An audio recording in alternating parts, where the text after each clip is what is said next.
The following is a project of our nonprofit newsroom. Support Midcoast Morning and local community-centered journalism today by signing up to be a monthly sustaining donor at chly.ca/donate.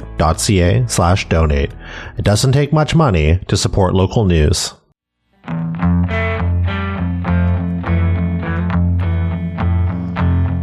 Hello and welcome to Midcoast Morning. I'm Joe Pugh. For the next 2 weeks, it's Dine About Mid-Island as Nanaimo's Food and Beverage Festival returns for a second year. A variety of restaurants from Ladysmith to Qualicum Beach will be offering special menus from now till February 5th. Today on the show, we'll be taking the opportunity to explore the food scene in and around town. We'll hear from Sarah O. Young, whose passion project, Nanaimo Noms, has helped make her a local food influencer. We'll also get a window into the world of fine dining and etiquette from Daniel Starwing of the Discovery Room at Vancouver Island University. We begin, though, with Dine About's founder, Sarah Wallbank. I'm Sarah Wallbank. I'm the founder and executive director of Dine About, and it's Dine About Mid-Island 2024. What exactly is Dine About Mid-Island 2024?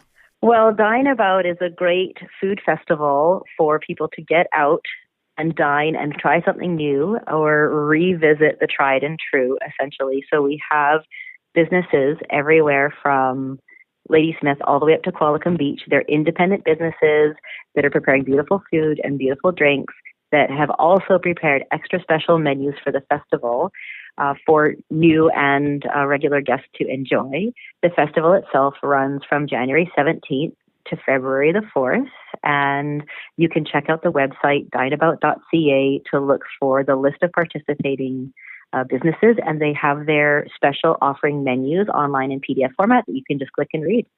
And this is the second edition of the festival. It started last year as Dine Out Nanaimo. Now it's Dine About Mid-Island. Can you tell me about that? Yeah, absolutely. When I started the festival in 2023, I certainly had it in my mind that I'd like it to be a wider geographical region. But because it's just the first year, I thought, well, let's start small and we'll take baby steps. And we got a lot of beautiful businesses on board with much excitement and enthusiasm in the first year. And then over the past year, I've been making more and more contacts through this larger region and encouraging these independent businesses to get on board. And so when you go online, you'll see more than 30 participating places that you get to go hang out and enjoy yourself. And what made you decide to found this festival? Well, it's a fairly common festival throughout North America. And in BC, you'll see that it typically happens mid-January to usually the beginning of February. And the idea always is, January being typically a slower season, let's encourage people to go out and have a good time and to help restaurants, distilleries, breweries, bakeries by, visiting them, patronizing them, and showing our faces to them as we come in and out of their doors. And then likewise for the customers, we often come off a really big high of the holiday season. There's all of this wonderful thing happening in the end of December, and then there's New Year's Eve and New Year's Day. And then for some people, January can look pretty bleak or flat. There's nothing in their calendar going on. So this is a really exciting way to put something in people's calendars and entice them out to have a good time. You mentioned that this kind of festival exists all across North America, and you wanted to bring it here to Nanaimo, to the Mid-Island now this year. What do you think stands out about the food scene locally? Well, the food scene in our region is quite exciting, and it is at its beginning phases. We've seen a big increase in population, and with that big increase in population, there's a wider audience to support a diverse range of food and beverage businesses. So the thing that I think is really exciting is there's so much room for growth, and there's so much room for people's creativity to come to the forefront.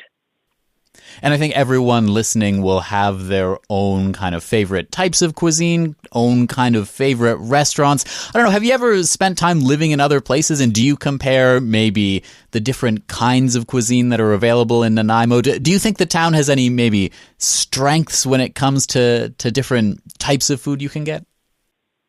Well, I think that Nanaimo probably has the burger down pat.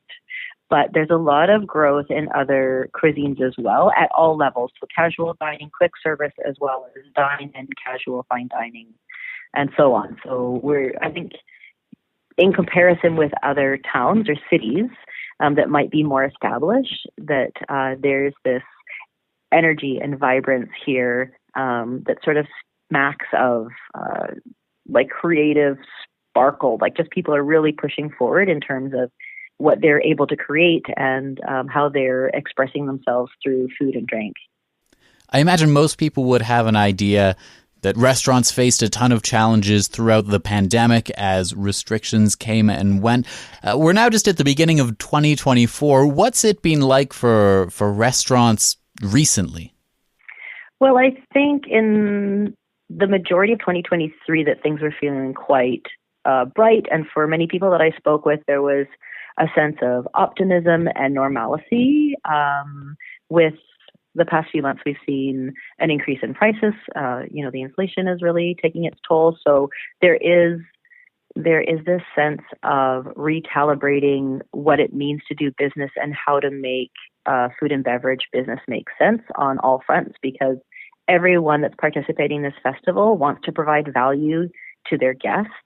And while they're trying to mitigate all of these changes in pricing and what that means for, labor costs, ingredients costs, utilities, I would invite the guests to give these businesses a little bit of leeway and a little bit more patience than we might normally allow in terms of letting them figure out their next steps. We saw a great amount of graciousness from guests throughout the pandemic, which was appreciated by everyone. And there might be a similar feeling in the next few months going forward as people figure it out again in this new landscape. And building off that idea, you founded the festival. You're also a chef yourself. Is there any message you maybe always want to pass on to people who are maybe at the other end of the restaurant equation, what it's like being a chef? Oh, I don't know. It's really exciting to be a chef. I love cooking for people and entertaining them with delicious foods and whatnot. I really appreciate everyone's patronage, and I really encourage people to explore and try something new. And one of the things that I really like to do is I'll look at everything that calls to me, and I'm like, okay, what's the thing that calls to me the least? That's where I'm going to go, and that's where I'm going to explore, because I'll find something completely unexpected there. So maybe when people are looking at the list of businesses that are participating this year, they'll see the ones that really pop out, but then take another look and see the ones that maybe fell under your radar. Is there anything else you think folks need to know about Dine About? I would encourage people to check out the website for the listings. Of course, as I mentioned before, there are two other really exciting opportunities. One is the photo contest. We have a photo contest that's being run, and all you need to do to enter is visit a participating establishment, take a picture while you're there of your food or you having a good time, whatever speaks to you, and then on your Instagram, simply post that, tag that, and do hashtag DineAbout2024, and you get entered for a random prize. The prize is worth over $1,000, so that's a pretty exciting proposition for me. If I was entering, I can't, of course, because I've designed the contest.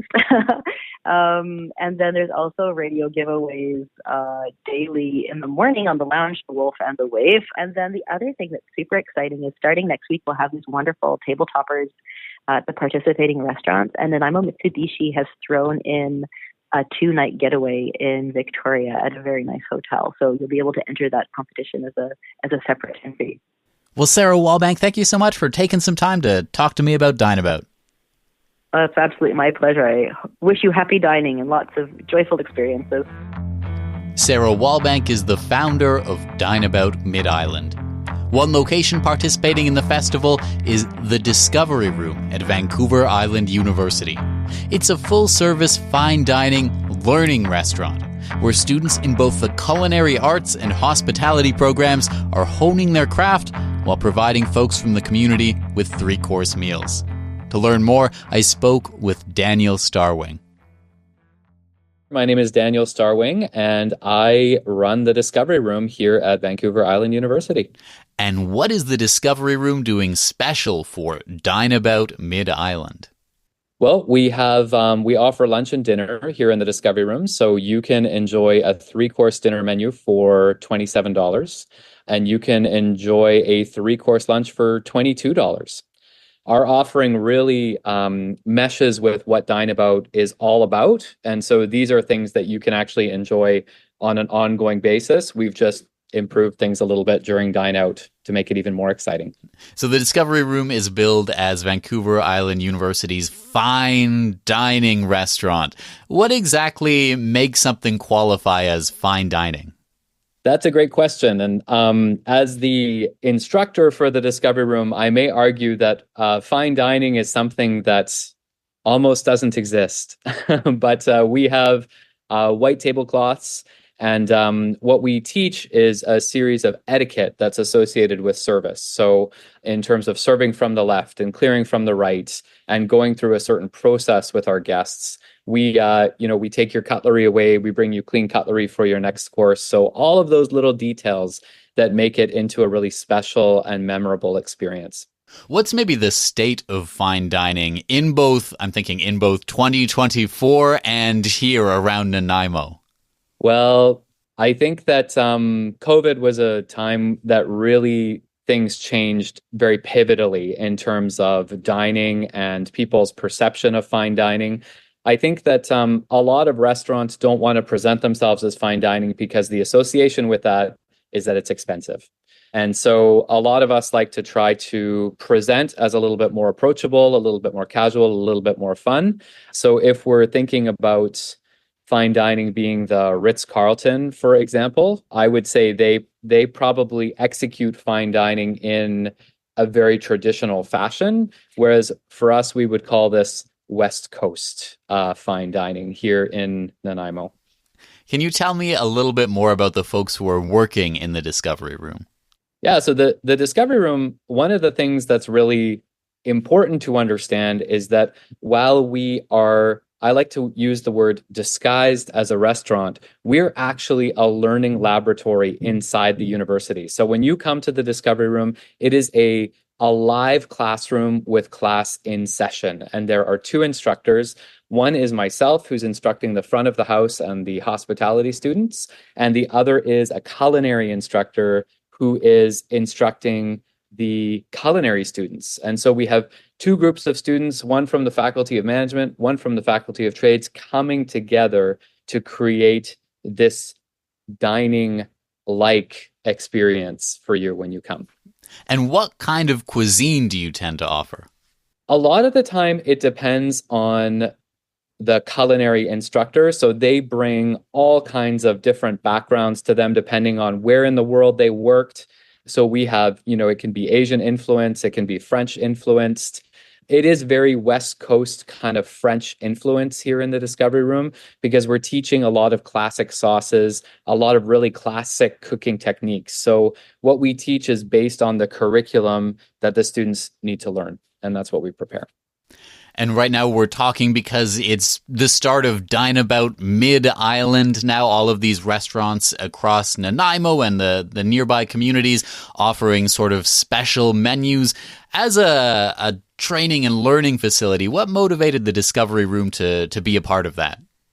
Well, I mean, we have students from around the world, and our students come here. Some choose to stay and some choose to go and explore the world from here. But we really, really want to support the dining scene here in the Mid-Island, and participating in Dine About is just a wonderful way to do that for VIU to leverage its community involvement to build awareness around the campaign. So we're increasing and supporting the food scene here, as well as, creating more opportunities for our students, because our partners in Dine About are people who hire our students where they go and work, whether that's on the culinary side or on the front of house side. From either your experience professionally or maybe just your experience living around here and other places, what would you say stands out to you about the food scene, the restaurant scene in the Mid-Island area? I think it's growing and developing really quickly. And one of the things I love about Dine About is that it is featuring the independent food scene here. in the Mid-Island, and it's not just focused on full-service restaurants. You can go to an ice cream parlor. You can enjoy a lot of different things, and we have graduates who have opened, businesses, whether they be bakeries or ice cream stores or that kind of thing in the area. And I think it's an incredible way to go and learn about and explore what's in our own backyard, what's being made right here in Nanaimo. I have to sneak this one in. I feel like my food etiquette is waning. Every Christmas time when I set the table, I get a light chiding from another generation about where I've put the forks. Are there any tips you would give someone like me on how to just, without too much effort, implement a little bit more etiquette in my dining? That's a really great question. Typically the way a table is set is the fork goes on the left-hand side and the knife goes on the right-hand side. I like to tease my students and myself a little bit because I'm a lefty, and the table setting is for right-handed people.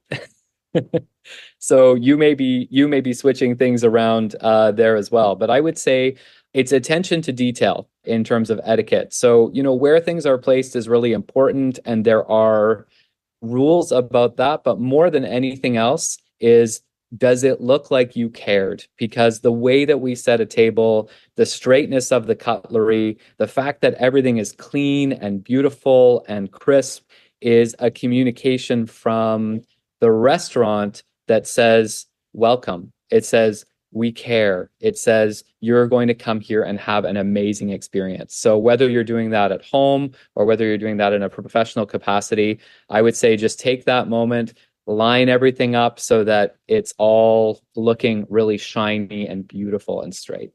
I am a lefty as well, so that is going to be my excuse whenever that happens from now on.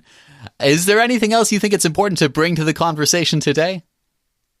I think Dine About is a really amazing way to try to broaden your dining horizons and to try things that, you wouldn't have otherwise tried, to go to places you wouldn't have otherwise gone. So once the snow clears up, what a great reason to drive down to Ladysmith to take something in, or to drive up to Qualicum. I think it's a really exciting experience. And hopefully, even if it isn't during Dine About, maybe you'll come and get to join us in the Discovery Room this semester and a coming semester too. Daniel Starwing runs the Discovery Room at Vancouver Island University. Midcoast Morning is made possible by the Community Radio Fund of Canada's Radio Meters program and listeners like you.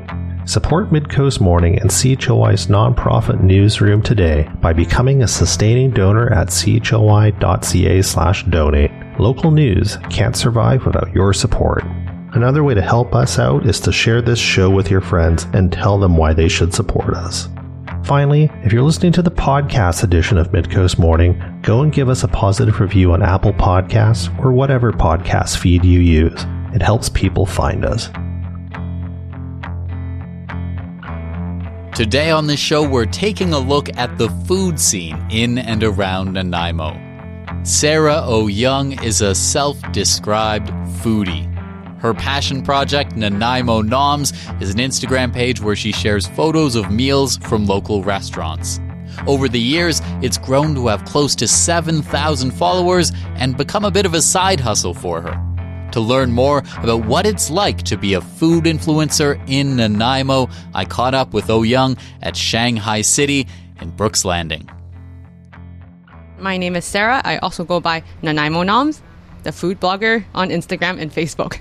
And can you tell me the story of how you became Nanaimo Noms? I was always a foodie growing up in Richmond by Vancouver. There was lots of good food there, so I was always had an interest in food and taking photos of my food.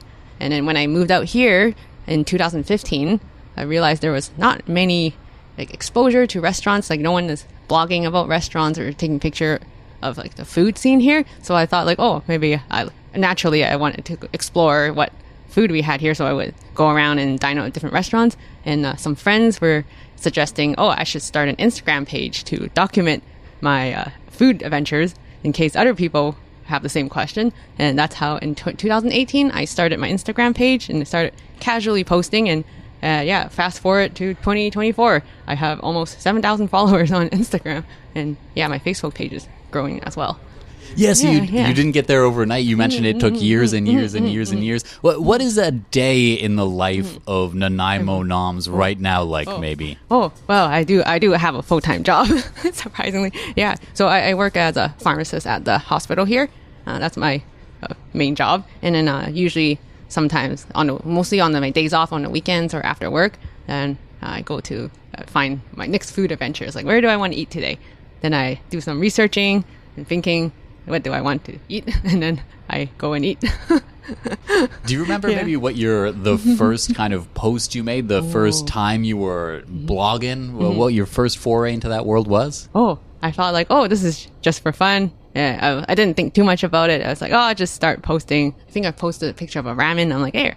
And then I started posting more and more. And really, during the pandemic is when it really picked up because, everything shut down and we couldn't travel. And I think a lot of local citizens of Nanaimo were wondering, what do we have to eat in town? What is there locally? And I think it took a lot of people by surprise. We actually have quite a bit in town. So yeah, it was the kind of that doorway to awareness of all these restaurants that we had. And from there, I kept posting more and more. Like I was supporting local was a big trend during the pandemic. I posted more and more, and then got more and more followers, and yeah, it just kind of grew into today my page right now. And so would you call it maybe like a bit of a side hustle for you? Yeah. Do you make money off of Nanaimo Noms at this point? It was totally a side hobby and it's starting to become a side hustle. I don't make like cash money off of it. I do get collaboration requests from restaurants where they invite me to come sample their food in exchange for a post or feature on my page. Some restaurants also offer gift cards to help like cover the cost of the food. Yeah, and it's been crazy busy. I think in the last 2 years, I started getting more and more of these requests from Victoria to Campbell River. I've traveled like everywhere on the island for food, for these collaboration requests. It's been really fun. Yeah. Are there any maybe types of cuisine you find that Nanaimo does surprisingly or especially well? Actually, we do have a little bit of every cuisine. Like I was thinking through the list, like what do we have here? We have everything. I've made a little list here. Like from American to West Coast, we have Japanese, Korean, Lebanese, Chinese, Greek, Mexican, Italian, Thai, Indian, Mediterranean, Middle Eastern, a couple European, even Jamaican, and fusion. So I think the gem, there's not one particular cuisine that is like outstanding, but it's the fact that we have a little bit of everything, which I find that's really impressive for a city of this size. As a food blogger, a big part of what you do is taking pictures of food. Would you have any tips for people on how to do that well? Well, lighting is a big one. If a photo is dark, it might not look very appetizing, so it won't look like appealing to people looking at the photos. So I find lighting is probably number one. And otherwise, like being able to see the details, like so not like don't take the picture like too far away and looking at the photo they can't tell like what is that on that plate, and they try to zoom in, which is really hard. So maybe clear not blurry photos with good lighting. Like I find that really helps. What would your advice be to someone who just is really interested in something and maybe wants to share it with people? How would you suggest they start going about doing that? It'd be good to start an Instagram page from my experience. Yeah, start an Instagram page, and there's always people out there who share the same hobby. Yeah, and just don't be afraid to show your passion. Just follow your passions. That's what I did. Was there anything, I don't know, you feel like that was special that you have to do? Did you wake up after making one specific post and say, whoa, suddenly I have thousands of followers? Or was it like a gradual thing over time? Yeah, it was more gradual. I didn't think much about when I started this Instagram. I just I'll just post it so I can share with my friends and co-workers, and then yeah, it just kind of picked up after that, and I'm still to this day I can't believe whoa, I'm where I am now. I'm like, how did I get there? I'm just a foodie taking pictures of my food. I get lots of invites to try many restaurants, and yeah, I've been very, very grateful for the restaurant industry and their resilience through all the hardships in the last couple of years. You're making it sound like a ton of fun. Are there any difficult or challenging parts? It's the time. It's like I have more than one hobby actually. I have my full-time job and my hobby, and the challenges is just finding the time to visit everybody, because just this year alone I already had 6 restaurant invites. So I'm just trying to schedule everyone in and not try to do too much at the same time, because it takes a while to like edit videos and photos and then create think of a caption, hashtags and all that. So I try to give everyone, I don't want to rush through any editing, so I try to schedule like maybe 1 or 2 per week, like max. Yeah, I don't try to like go every day, because then I'm always behind in editing. That's how I feel. I always have like 500 photos or something that I'm editing. So yeah, it's just really a time issue. Is there anything else you'd like to bring to the conversation about the Nanaimo food scene, or about being a food blogger, or anything at all? So sometimes people refer to me as a food critic, which I'm like, I'm not really a critic. Like I'm not there to tear apart what's wrong with the restaurant. I'm there I'm more of a from a positive perspective. So I'm there to promote awareness of what we have locally and what's out there for people to, think about trying. Because what one person likes might not be the same taste as somebody else. So I'm not there to give a rating out of 10 or anything. But yeah, I'm just there to promote awareness and let people know, like, hey, this is an option that's available. Give it a try. Maybe it'll be your favorite thing in Nanaimo. Sarah O. Young is the creator of the Instagram and Facebook pages Nanaimo Noms. That's our story for the day. Thank you for joining me. I'm Joe Pugh, host and producer of Midcoast Morning. Jesse Woodward is our executive producer, and Arby Frew is our technical advisor. You can sign up for CHLY's newsletter at chly.ca/subscribe for updates from our nonprofit newsroom and more.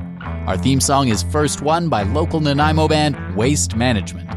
If you have a story you would like us to cover, email us at news@chly.ca. That's all for now. I'll talk to you on another Midcoast Morning. Midcoast Morning would not be possible without the funding of the Community Radio Fund of Canada's Radio Meters program and listeners like you. Midcoast Morning is a project of CHLY's nonprofit newsroom. Support nonprofit journalism in Nanaimo and on the Salish Sea today by becoming a monthly sustaining donor at $5 or more per month. Support the program at chly.ca/donate. If you're already a supporter, record a voice memo telling others where you're listening from and why they too should support our work. After you're done, you can email it to us. Also, share the podcast with your friends. While Meta is blocking Canadian users from sharing news content on their Facebook feeds, you can still share our podcast directly with your friends via Facebook or Instagram Messenger. Finally, this program acknowledges and gives thanks to the Nanaimo First Nation as we broadcast and podcast from their traditional territory. Thanks for listening.